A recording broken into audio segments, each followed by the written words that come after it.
So magandang araw kabola. Sa video nito pag-uusapan po natin kabola.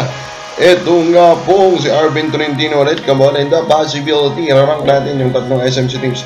Saan ba siya pinaka-fit kabola? And then of course we will talk about Philippine basketball. So mga hindi pa nakasubscribe, pakipindot naman po yung subscription button.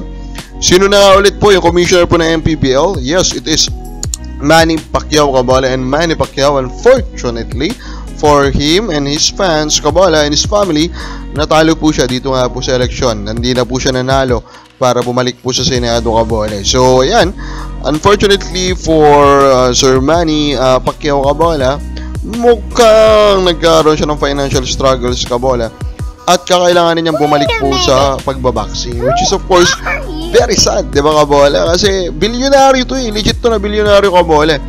Pero I'm not sure what's happening, pero kakailangan niya talagang bumalik po sa pagbaboxing. At the end of the day, I really doubt na babalik siya for legacy something, di ba? It's really about financial din, pero yun nga, nakakalungkot kabola, di ba? Ano pa, I mean, mayaman pa rin naman siguro yan. Pero yun, even Snowbad, of course, stated kung gano'ng kabait po, gano'ng makamatulungin si Manny Pacquiao kabola. Pero ito na nga, ito na, hindi na siya sinuportahan o hindi rin bumalik yung suporta po sa mga dami po ng mga tinulungan niya. Can Mark Carino out of the foreseeable future with ACL injury? Unfortunately for Carino, whom I think is the most promising player right now in Terra Firma, so mga young guys nila kabola. Pero ACL injury yan kabola, matatagalan nga po yan kabola.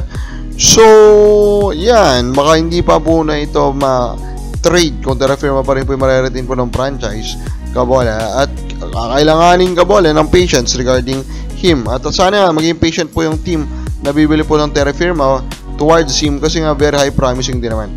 Callie Williams kabola, di ba? Naalala nyo ito, nag-retire pa to kabola. Pero ayan, kakapirin mo lang po yung bagong kontrata until 2026 kabola, di ba? Tibay ni Boss Callie Williams. Now, 44 na siya noon. Ang tanong ngayon kabola, kaya pa ba niya? And I think ang sagot naman is yes, especially kabola dun sa kanyang ability on the defensive end. Yun talaga yung nasusustain niya ng maayos kabola. His defensive acumen is still very top-notch kabola. Now, LX is really unstoppable right now. 5 straight victories kabola. In their most recent victory against Terra Firma, ibang mga players naman yung nagpakita. Brandon Ramirez led them scoring at 21 points. And nagpapatuloy yung maganda performance po ni JB Bahio kabola. So basically nangyari si NLEX, ganito lang naman yan kabola. Yung mga players po na unknown o yung depth po nila kabola, nagpapakita ang gilas. Kung ba pinapakita kabola na yung level nila is mas mataas kaysa sa expectation. Led by Bahio nga at so si Ramirez and even Cyrus Torres. So yun. So they are much deeper than expected kabola, kaya sila nagpapanalo ngayon.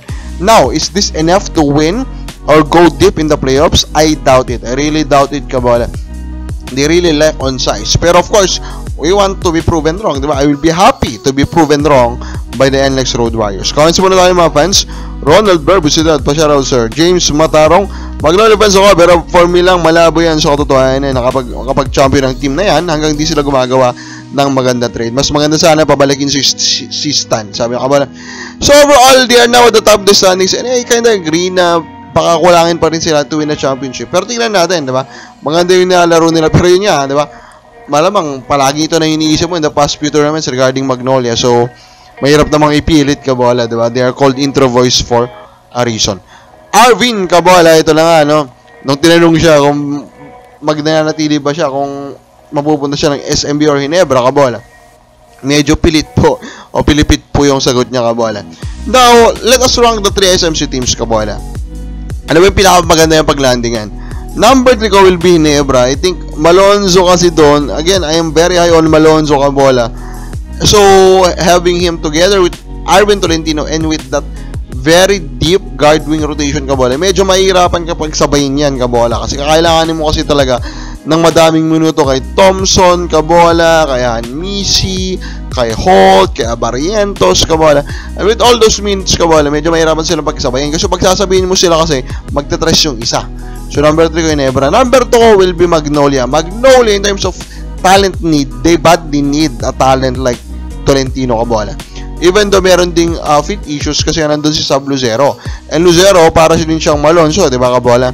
Pero ang difference lang niyan, yung rotation sa wing guard ng Magnolia, medyo mas kaya mong bawasan yun ng playing time para ibigay ito kay Tolentino Kabola para mag 3-4 sila ni Lucero Kabola. Kaya number 2 natin Magnolia. Number 1 natin is San Miguel Beermen. I still believe that currently Tolentino is the best, the most perfect na 4 na itabi mo sa isang Pajardo Kabola. With this shooting Kabola, it will be, wow, yung spacing, magdadagdag yan, 1 to 2 inches na spacing kay John Mar Fajardo, and that will be a big deal already for a Fajardo. Kamuha ba sa mo? Ito ba yung tamang ranking? Comment na po sa baba.